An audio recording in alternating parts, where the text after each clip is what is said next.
বাংলাদেশের ক্ষমতাচ্যুত প্রধানমন্ত্রী শেখ হাসিনার বোন শেখ রেহানার মেয়ে ব্রিটিশ এমপি টিউলিপ সিদ্দিককে মন্ত্রিত্ব থেকে সরিয়ে দেওয়ার কথা ভাবছেন যুক্তরাজ্য সরকার।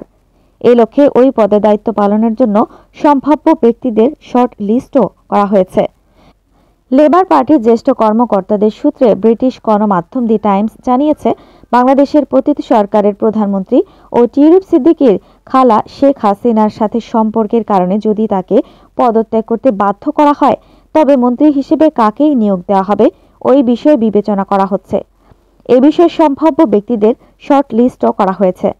কর্মকর্তারা জানান, যদিও টিউলিপ নিজেকে নির্দোষ দাবি করে প্রধানমন্ত্রীর নীতিশাস্ত্র পর্যবেক্ষণকারী সংস্থার কাছে তদন্তের আহ্বান জানিয়েছেন, তবু যুক্তরাজ্যের ক্ষমতাসীনরা তাকে নিয়ে বিব্রত। সেজন্য ডাউনিং স্ট্রিট টিউলিপ সিদ্দিককে বিকল্প খুঁজছে।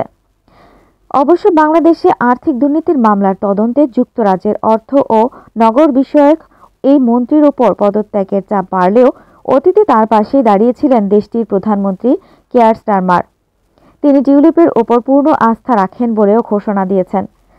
স্টারমারের এই অবস্থানের কারণে দ্য টাইমস কর্মকর্তাদের আনুষ্ঠানিক কোনো বক্তব্য পায়নি, বরং ডাউনিং স্ট্রিটের মুখপাত্র বলেছেন, দলটি টিউলিপের বিকল্প প্রার্থীদের একটি সংক্ষিপ্ত তালিকা তৈরি করেছে বলে যে ধারণা করা হচ্ছে তা সম্পূর্ণ অসত্য।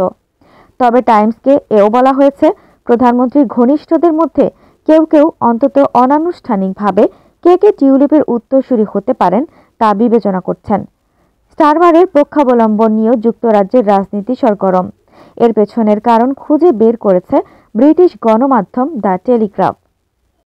এরকম আরও অনেক ভিডিও পেতে নিউজ এক্সপোজার টিভির সাথেই থাকুন। চ্যানেলটি সাবস্ক্রাইব করুন এবং সাথে বেল আইকনটি বাজিয়ে দিন। আসসালামু আলাইকুম।